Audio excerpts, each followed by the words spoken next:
जन सुराज का फॉर्मूला है। जन सुराज सिर्फ काबिल आदमी को चुनाव लड़ाएगा।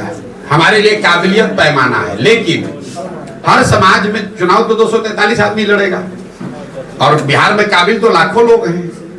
तो उसमें से किस समाज के कितने काबिल लोगों को लिया जाए, उसके लिए ये फॉर्मूला बनाया गया कि जिस समाज के लोगों की जितनी संख्या है उसको उतनी भागीदारी, उस समाज के उतने काबिल लोगों को भागीदारी मिल जाएगी।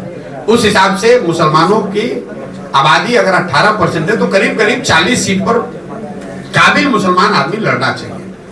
हमने आरजेडी को लेकर दूसरी बात कही।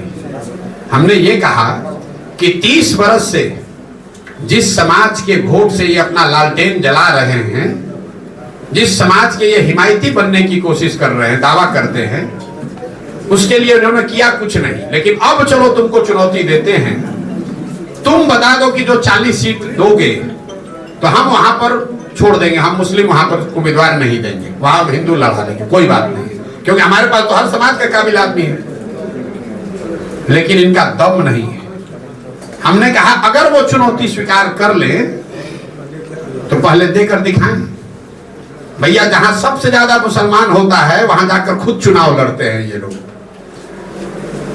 इनके भाई जहां चुनाव लड़े थे, जरा जाकर देखिए कि उस क्षेत्र में कितने मुसलमान, जो जितना बड़ा नेता है आरजेडी का, वो खोजता है कि यहाँ मुसलमान कितना है ताकि हमको मुफ्त का वोट मिल जाए। इसलिए ये चुनौती दी है और अगर चुनौती स्वीकार करेंगे तो हम मान भी लेंगे। कटिहार एक जिला है, आपने सुना होगा, कटिहार में 47% मुसलमान है, वहां आरजेडी ने एक भी मुसलमान को टिकट कभी नहीं दिया है।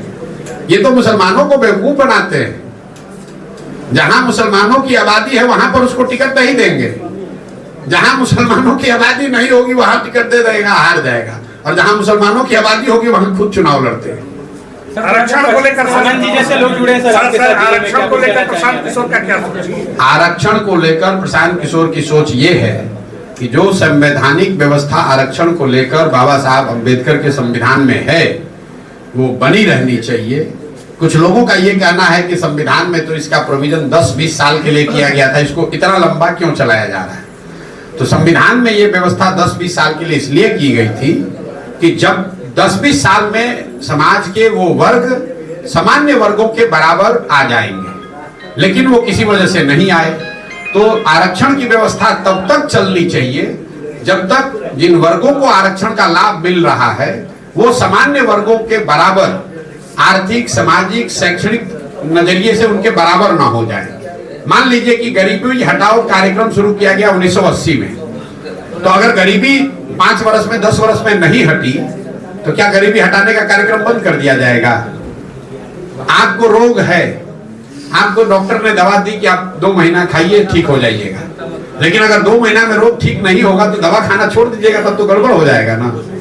तो आरक्षण की व्यवस्था जो संविधान में है वो बनी रहनी चाहिए, तब तक बनी रहनी चाहिए जब तक जिन वर्गों को इसका लाभ मिल रहा है उनकी सामाजिक, राजनीतिक, शैक्षणिक स्थिति सामान्य वर्गों के बराबर न हो जाए।